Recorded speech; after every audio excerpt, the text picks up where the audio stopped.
There Oh, you there, go. there you go. Probably drinking wine. Hello. Yo, Blevins, you are live on the podcast. We working, fam.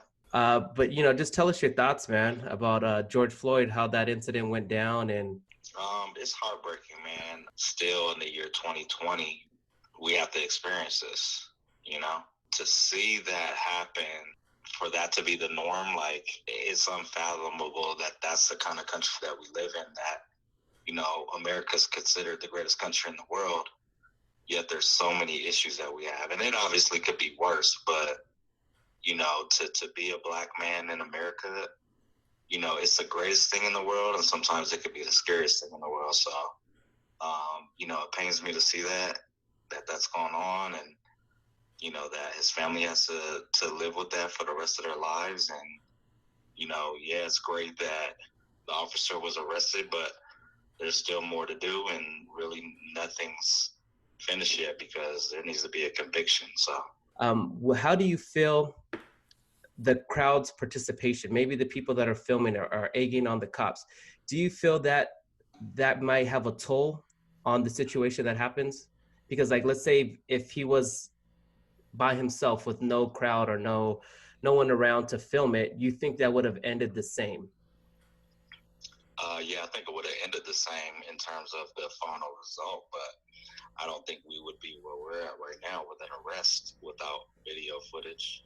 Okay, that's yeah, you're absolutely right. The reason why I'm saying is because obviously, yes, that's great, that they were able to get that conviction. But I've seen other videos where officers may have not attacked the person or hurt or killed him, and it's not even necessarily a black person, but there's always somebody filming, antagonizing the cop, threatening the cop, like just doing stuff to like provoke the officer. And I've seen multiple videos, that happening. And sometimes, like, putting yourself in those shoes, like how does that pull a toll on those decisions that you're making, those instant decisions, and if it plays a part on how you react? I mean, I can't really speak for anyone in that position because I've never been in law enforcement. I do have a lot of family and friends that are in law enforcement. But I think if you are going to commit to being in that field, there's obviously lots of training that you have to go through, right? Correct. Not just physical training, but psychological training as well. And if you're going to put yourself in that field as a career choice, then you need to be prepared for all that comes with that. That's not to say that, how other people act towards you doesn't have an effect, but you're supposed to be under control. You know what I mean? And it's all, at the end of the day, like the decisions that you make are all on you, whether you're the arresting party or, the person that's being arrested.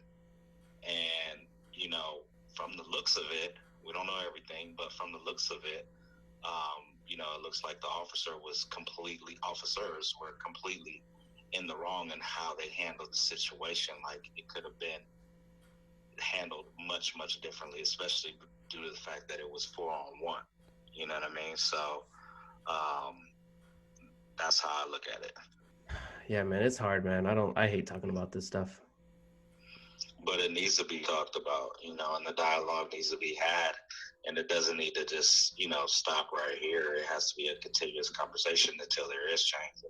Like I said, I've been watching CNN all day, looking at all the things that are going on. And I'm not somebody who really condones violence, but sometimes, I'll give an analogy.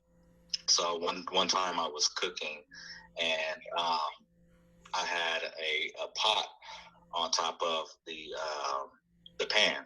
And so the pot was smaller than the pan actually was. And I forgot what I was cooking, but obviously it got really, really hot, and I didn't pay attention to it. And eventually the lid actually shattered into pieces, and it was all over my kitchen floor. So the analogy I'm using is basically, I didn't tend to what it was that I was supposed to be paying attention to. And ultimately it led to, disaster, destruction. And so that's kind of what's going on right now. Oh, you're dropping gems on them right now. You dropping gems. Yes. I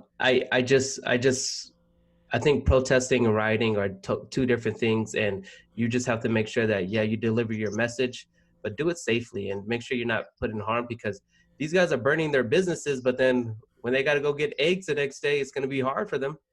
It's going to be tough. Yeah, but sometimes peace doesn't get the job done. Again, I don't condone violence. That's not the type of person I am, but sometimes peace doesn't get the job done. So you really want people's attention, sometimes you got to do what you got to do. Yeah. You could either be Malcolm or you could be Martin. And sometimes when Martin don't work, I have to be Malcolm. Right. Man, and that was good having him on.